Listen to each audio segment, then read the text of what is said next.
The year was 2009.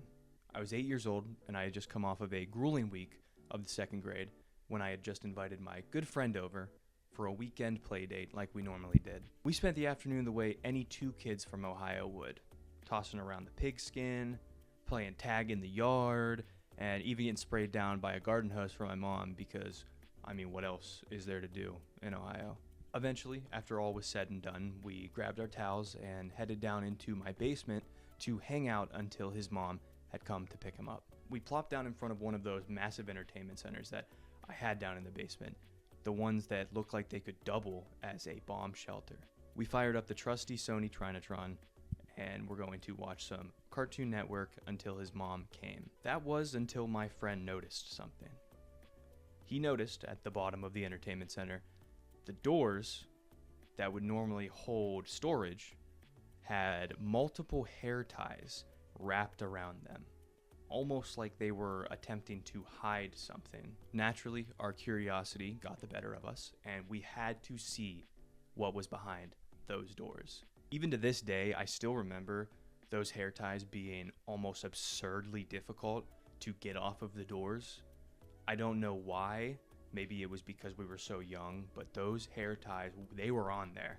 It took all of our combined second grade strength to get the hair ties off of the doors, but what we found behind those two doors changed my life forever. I know what you're thinking. A dead body, maybe. Maybe some Korn DVDs that my dad was trying to hide, but no, get your mind out of the gutter. It was not those. It was something much, much cooler. It was a original Xbox, the very first model, tucked away and forgotten about with a stack of games that my dad used to play. And among those games was one that stuck out to me almost instantly, one that I still love to this day, and one that this video is about. That game, Jet Set Radio Future.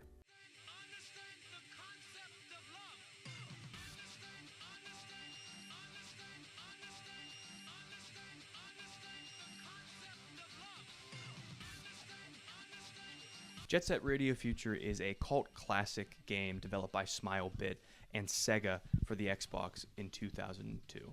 A reimagining of the original Jet Set Radio, which was made in 2000 for the Sega Dreamcast, Future combines high-speed inline skating, graffiti tagging, and a rebellious spirit, all wrapped up in a new type of Tokyo called Tokyo 2. The game blends punk aesthetic with anti-authoritarian themes, and it's all wrapped in a cel-shaded visual style that really gives the game a comic book type of look, and it's very unique, especially to the time frame when it was created. The game's narrative revolves around a futuristic Tokyo 2 ruled with an iron grip by the authoritarian group known as Rokaku Group, headed by the even more corrupt Goji Rokaku. Under the guise of urban improvement and peacekeeping, Goji has transformed the city into a police state, and in doing so has silenced dissent and eradicated the freedom of expression. To combat this oppression, various youth gangs take to the streets and wield spray paint cans and inline skates to try and use these as tools of resistance against Goji Rokaku. Among these crews is the crew that we play in, known as the GGs. As the game progresses, we meet more and more gangs, but the GGs are the main one that we experience the narrative through. Some of the other rival gangs that we come across are the Noise Tanks, the Flamboyant Poison Jam, and the Violent Rapid 99. However, as the GGs unify all these gangs under a common cause, they come to realize that there is a bit of a darker plot going on. Goji Rokaku plans to brainwash the entirety of the city via a giant radio tower and calls it a perfect signal. The climax sees the GGs skating and tagging their way through Rokaku's fortress in an attempt to stop his mind control scheming. This symbolizes the triumph of individuality and freedom over the authoritarian control. The game has multiple different playable characters from the GGs, and throughout the game, as you can recruit more people in, you can change around who you play as, but the narrative stays the same. So you may be asking yourself, well, who are these characters? Let me enlighten you.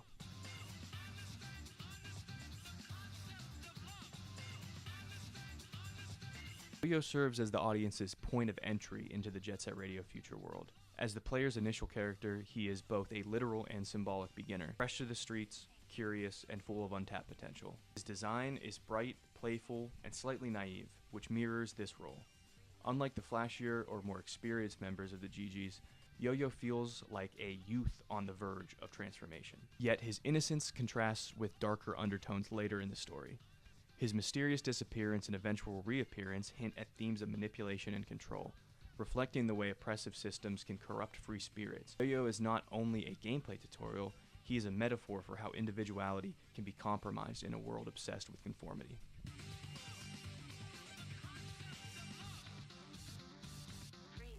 Gum is one of the most iconic figures of Jet Set Radio Future, bridging the energy of the original Jet Set Radio with the slicker, more futuristic tone of its sequel. As one of the founding GGs, she represents confidence, charisma, and experience. Her assertive personality and effortless coolness makes her feel like the embodiment of street culture, stylish but grounded, flirtatious but fiercely independent. Unlike many early 2000s games heroines, Gum doesn't exist for the male gaze. She commands presence through competence. Her role as a mentor figure and steady companion positions her as the GG's backbone, reminding the crew of their roots in freedom and artistry. Gum symbolizes the idea that rebellion can be graceful, that the resistance doesn't have to be brute, but can instead be expressed through elegance and style.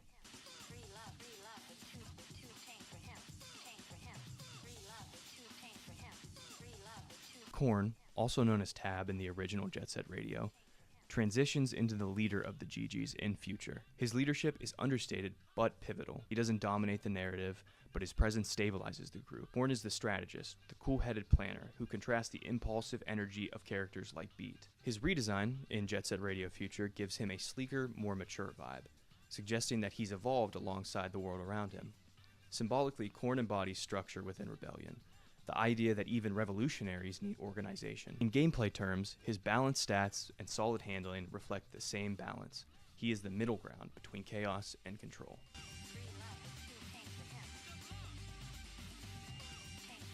Beat is the face of the Jet Set Radio franchise, the poster boy of defiance. In Jet Set Radio Future, his character is recontextualized. Once the leader, now he's a free agent and a legend in his own right. When the player encounters him later in the story, his demeanor, cocky, confident, irreverent, reflects a character who's seen the system, fought it, and survived. Beat's tagline could easily be cool without compromise. His trademark goggles and headphones aren't just accessories. They're a visual shorthand for self-isolation through music, his way of tuning out a conformist world. Beat's personality and design radiate the idea of rebellion as identity. He isn't fighting for power or for fame, but to exist authentically in a world that wants everyone to look and move the same. Every character in Jet Set Radio Future exists within a broader dialogue about art, identity, and power. The GGs aren't just kids with spray paint cans. They are architects. They are activists. They are anarchists and dreamers on rollerblades. Each member represents a different response to the exact same question. How do you stay free in a controlled world? Yo-Yo's innocence, Gum's grace, Beat's bravado, and Korn's strategy are all ways that these different characters want to go about taking back their freedom. Collectively, they all form a mosaic of youth culture, diverse, defiant, and united by rhythm. The brilliance of Jet Set Radio Future lies in how it humanizes the style. Every character, move, or outfit is a statement of autonomy. Through them, the game delivers its central message. Freedom is art, and art is rebellion. Like I said, Jet Set Radio Future is set in a dystopian, futuristic version of Tokyo, divided into interconnected districts, each with a distinct atmosphere and a differing design from the next one. The game world is open-ended, and that means it is able to be free-roamed by the player at their heart's desire. They're able to skate, grind, and tag their way through places like Shibuya Terminal, Ben-Ten-Cho, and even Chuo Street, the heavily guarded police heart of the city. The setting of Jet Set Radio Future is not just a setting, but it is a character in itself almost. Each district reflects how different aspects of society have been changed and altered because of Rikaku's rule. By reclaiming the walls of each district and blasting DJ Professor K's subversive beats, GGs breathe life back into the oppressive environment. Now, the music of Jet Set Radio Future is also sort of another character in itself with how good these songs are. It seamlessly blends genres like funk, hip-hop, electronic, rock, and J-pop into a cohesive and infectious soundtrack. The game's soundtrack is curated and composed by Hideki Naganuma and a couple other contributors. The game's soundtrack serves as a pulse of energy, making it chaotic and high energy and rebellious. Naganuma's tracks like Concept of Love, Float Like a Butterfly, and Funky Dealer have become iconic, mixing chopped vocals and distorted samples and breakbeats into an energetic audio assault. Other notable artists that are in Jet Set Radio Future are Guitar Vader and Sibo Mato and the Latch Brothers, all adding a different flair to each area. The music of the game is not only an enhancement of the gameplay, but it also defines the game's attitude, showing that it's playful and it's non-conformist and it's unapologetically loud. Exactly what the game wants you to feel. Though it wasn't a commercial blockbuster success, Jet Set Radio Future has earned a lasting legacy in the gaming landscape for its unique style, plot, and of course, the amazing music and soundtrack that goes behind the actual gameplay. It remains a beacon of creative freedom in gaming, inspiring future titles with its bold aesthetics and countercultural message. Its themes of resistance through art and youth rebellion and identity resonate a lot more today than even back when it came out, cementing itself as one of the most stylish and artistically daring games ever created. The impact that Jet Set Radio Future had on me is still very much so here as I say this now, or as I wrote my script, or as I am even going throughout my day-to-day life. I can still hear some of the songs in my head. They still are as catchy as they were before. I can still see some of the levels that I used to play, and skating around and tagging throughout the cities, running from the guards. It was all so much fun. It also could have been the fact that I've never really played a cel-shaded type of game, and that style kind of stuck with me, and I still really love that style today. Although not a lot of games really go for that. They sort of go for the obviously hyper-realistic, which isn't a bad thing, but the cel-shaded has such a good vibe to it, and it's so unique, and it makes it feel like it's almost a living comic book that you're playing in. Or maybe it's even the story itself that has sort of resonated with me. Being a young kid and wanting to break away from conformists and be my own person, seeing the GGs do so against the Rokaku group really inspired me to want to do my own thing and stand out and be loud and make my own way just by myself. And that point resonates far beyond the game. Of course, most of us have not had to resist a literal brainwashing of the entire city, but I think the point stands a little bit more in a broad strokes type of situation. Whether it's a strict parent or an overbearing boss, I think we've all had somebody in our lives that we've wanted to break away from, to be ourselves unapologetically, and to really go for something without having somebody holding us back or perpetually watching over us. And I think that seeing the GGs do so is very, very much so inspiring, at least to me then, and even so now, that I want to be on my own and I want to be different and break away from what everyone is doing. The GGs were so inspiring in this way, from the bold and extravagant clothing they would wear or the loud music they would blast as they skated throughout the city. That rebellious and creative spirit still resonates with me today, even being 23 years old. And like I said, I chased that Jet Set Radio Future high for so many years. I would break out my original Xbox and try and go through the entirety of the game, and that was back before the analog connectors were sort of phased out of TVs. So at that point, I tried emulating, but apparently my tech skills aren't the best because I could never really get it to work right, and I would kind of give up trying. That is until I did discover something probably about 2 years ago.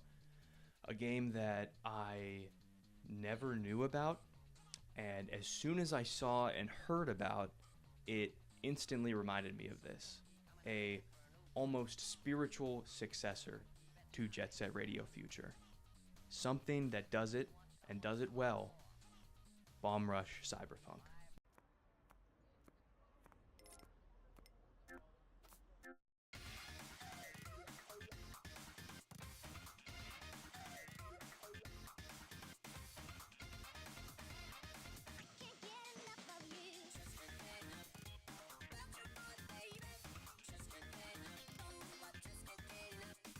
So, what is Bomb Rush Cyberfunk?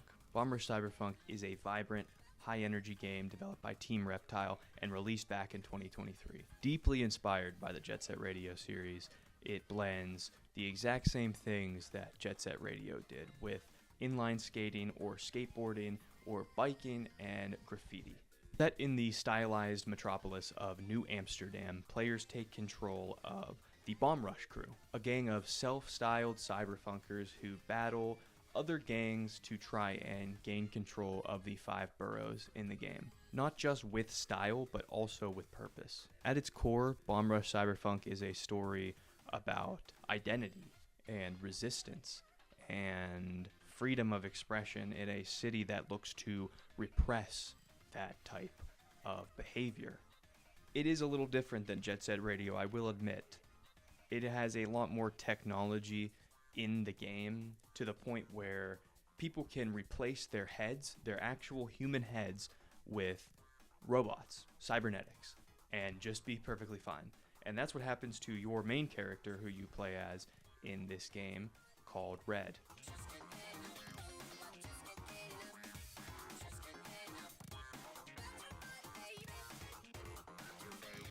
He gets into a bit of a scuffle with the main antagonist of the game and gets his head chopped clean off. And it has to be replaced with a cybernetic head. Not only is this just something for the game to stand out from Jet Set Radio, but the point of the cybernetics is very much so integral to the actual story and the plot. Like I said, Red is the protagonist of the game, and he is a silent figure whose identity is slowly pieced together as we talk to more people and we experience more things and we travel our way throughout the 5 boroughs. His transformation from who he was before, known as Fox, to who he becomes after symbolizes the theme of rebirth through expression. And throughout this game, he is supported by his crew. So let's meet them.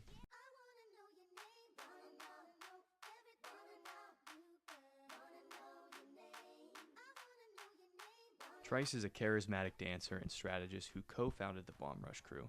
He's street smart and he plays the role of team leader early on.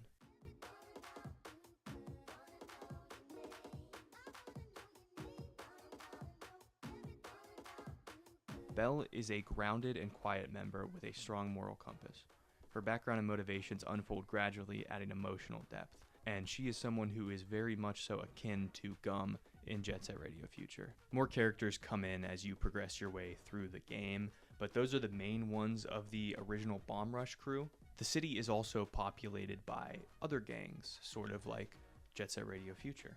Some of the gangs that we do encounter are Demon Theory, .exe, and the Franks, who serve both as counterpoints in terms of style and also antagonists as we have to take over their borough to try and gain more rep. Meanwhile, the oppressive presence of the Futurism division looms large over the heads of us throughout the game, particularly through the enigmatic DJ Cyber, whose true nature blurs the lines between human and cybernetic and machine and even ideology. The game takes place in a city known as New Amsterdam and the 5 boroughs that come along with it. It is a sprawling, cel-shaded metropolis, bursting with neon lights and graffiti-covered walls and architectural diversity. Each of the city's 5 boroughs, which include Versum Hill, Millennium Mall, Brink Terminal, Pyramid Island, and Matan, they each have a distinct vibe, separating them from one another, and it encourages the exploration of each one, not only for helpful items in the game, but just because you want to explore them. New Amsterdam is a city in flux. It is shaped by tension between raw creativity and oppressive control. The world literally reacts to your presence, as the more you tag, the more police will be out. The more you gain rep, the more people will want to take that rep from you, meaning the police force or any of the other gangs. So it's a very cool way for the game to show that you are actually making strides in the game. The city itself becomes more than just a city, but almost a canvas and a battleground at the exact same time, with each rail and wall and rooftop representing the opportunity to express yourself. The core gameplay loop of Bomb Rush Cyberfunk is akin to Jet Set Radio, where you go through all of the different boroughs to try and gain rep and take over the rival gang and try and unite them under a common cause. The cool thing about this game is it's not just inline skates, although that's usually what I use just to keep it very similar to Jet Set Radio, but you can also use a skateboard and you can also use a bike, so it keeps it a little bit different than Jet Set Radio and applies its own spin on it. Also, like I said, the rep system in this game is something that is very important, as these actions of you spray painting every single wall that you can or every single wall that's available, they are political acts in a world where conformity is law and the art is seen as resistance. The soundtrack of Bomb Rush Cyberfunk is also something that is super similar but different in every way that is positive from Jet Set Radio Future. Much like Jet Set Radio, the soundtrack of Bomb Rush Cyberfunk is not just a soundtrack, but it is the heart and the soul of the game. Some of the artists that are on Bomb Rush Cyberfunk are Hideki Naganuma, the guy that did Jet Set Radio Future's soundtrack. He returns with songs like Aggressive Funk and Get Enough. Some other notable artists on Bomb Rush Cyberfunk soundtrack are Knowledge, Benny Smiles, GRRL, and Asphyxia. All of these different artists bring an array of different sounds to the game as we play through, from glitch hip-hop to house music. The original tracks crafted by Team Reptile also blend seamlessly into the mix. Every district and borough has its own distinct vibe and soundtrack behind it, giving it sort of a differing feeling from each other one that you end up going to. Something that's really cool about this too is tracks will swell as you hit bigger and bigger combos, leading to the crescendo at the end once you land it. It's an audio experience that is almost as crucial to the game as the visuals themselves. It reinforces the game's message: expression is power. Bomb Rush Cyberfunk's narrative is almost playful at the beginning of it. A story of rival gangs trying to gain rep from each other, spray painting and riding on inline skates or bikes. But beneath its colorful visuals and kinetic gameplay lies a rich multi-layered tale of identity, memory, control, and resistance. At the center of the story is Red, and like we said before, Red was decapitated by DJ Cyber at the beginning of the game, leading him to actually become Red. Now, him actually becoming Red instead of what he was before, known as Fox, this leads to him having no past or prior memories of who he used to be. The act of a sort of violent rebirth is something that sets the thematic tone of the game, showing that it's not just a upbeat and sort of happy skating simulator. The conflict between organic identity and digital reconstruction, freedom of expression versus institutional control. Set in the sprawling landscape of New Amsterdam, the world of Bomb Rush Cyberfunk is one of expression, and one where expression is both scared and dangerous. As you progress your way through the game, you take over each and every rival gang's borough in an attempt to sort of uncover Red's past, and you start to see that maybe Red getting decapitated in the beginning was not so random, but maybe it was part of a bigger point.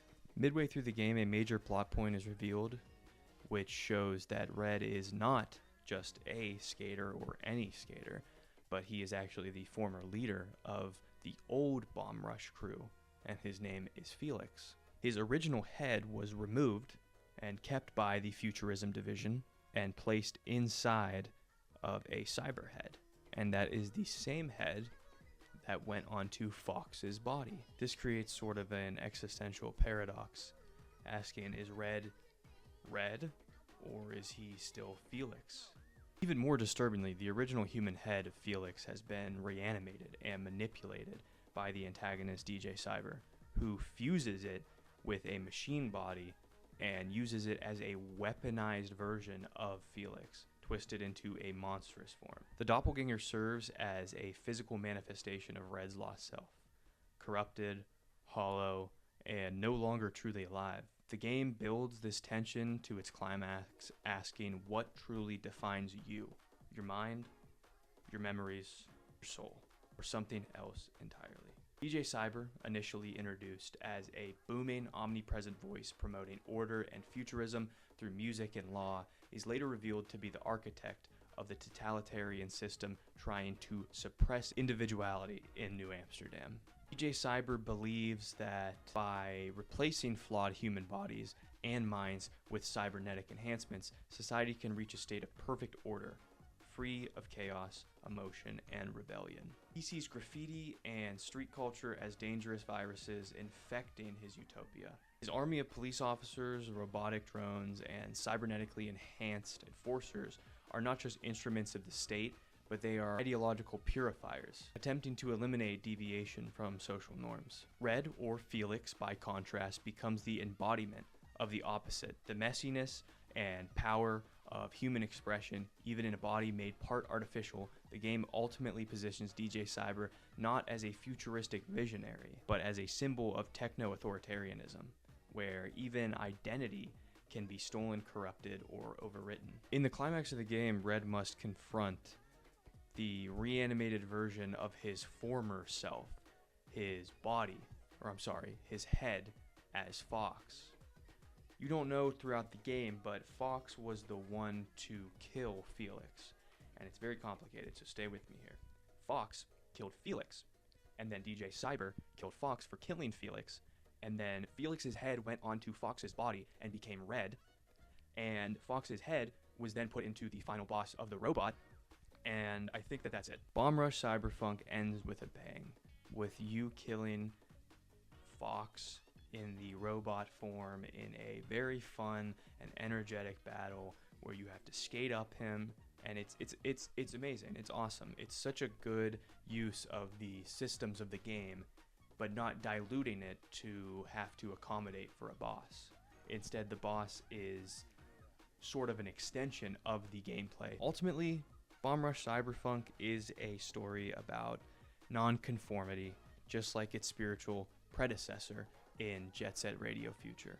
And even so, if this game doesn't speak to you in the type of way that it almost resonates with you, you can still appreciate the art style and the music and the characters and ultimately the story. The visual identity of Jet Set Radio Future and its spiritual successor in Bomb Rush Cyberpunk represent some of the most distinctive art styles in gaming. Both titles fuse graffiti culture, futuristic urban design, and stylized character animation into an undefined aesthetic that celebrates youth, rebellion, and self-expression. While Jet Set Radio Future pioneered this visual language in the early 2000s, Bomb Rush Cyberpunk revitalized that and expanded it for a modern audience, demonstrating how an art style can evolve while preserving the expression core of its predecessor.